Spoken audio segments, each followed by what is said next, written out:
கவியே நீ என் அருகில் வந்தாலே உலகம்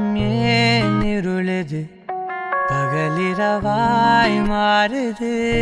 வளைவினில் எல்லாம் வளைந்து தொலைந்து போவேனானே நீயே வெண்பனியே தீயின் சுவையும் நீயே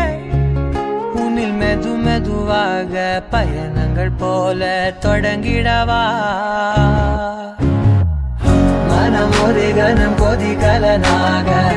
தவறுகளின் இசையென மாற தொலைவுகளை தொலைப்போம் ஒன்றாய் வா மனம் ஒரு கணம் கொதிகலனாக தவறுகளின் இசையென மாற